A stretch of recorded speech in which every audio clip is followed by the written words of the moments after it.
Welcome to the Bajoran Wormhole. If you're new here, hit that subscribe button and ring that bell. If you're returning, thanks for the support. In tonight's video, we're going to be discussing the difference between the Federation and StarFleet. They had hoped to contact the planet and establish diplomatic relations with the inhabitants in the star cluster, but the message they received in return is simple: stay away.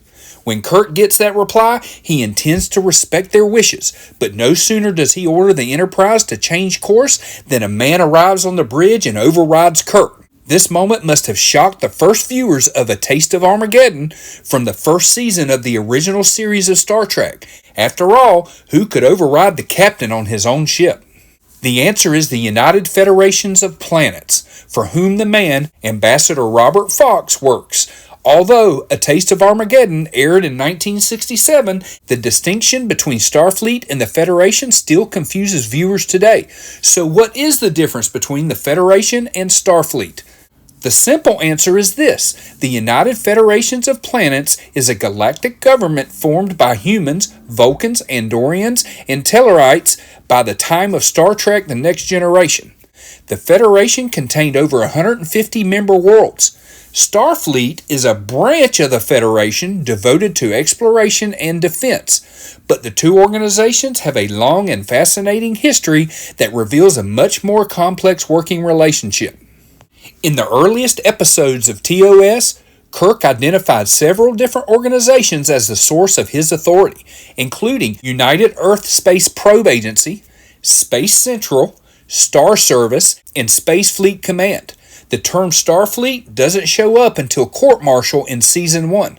Starfleet's primary mission is the one that Captains Kirk, Picard, and Pike describe at the start of their respective TV shows.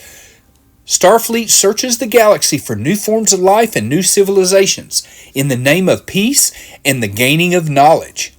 At least that's the idea. However, the various Star Trek shows and movies also feature a lot of shooting. That's because Starfleet is responsible for the Federation's military actions as well.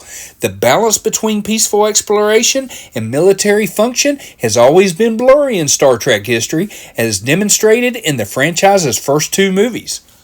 In Star Trek: The Motion Picture, the Enterprise spends all of its time investigating, performed by a crew wearing pastel pajamas. For the sequel, Star Trek II: The Wrath of Khan, Trek creator Gene Roddenberry was pushed to the background and the studio brought in director Nicholas Meyer, which saw Starfleet as a military organization and thus shot the film like a submarine warfare movie and gave the crew more military-like uniforms. The tonal differences between these two movies captured the tension at the heart of Star Trek. As much as the characters describe their mission in terms of peaceful exploration, the writers and directors haven't always succeeded in making that look exciting.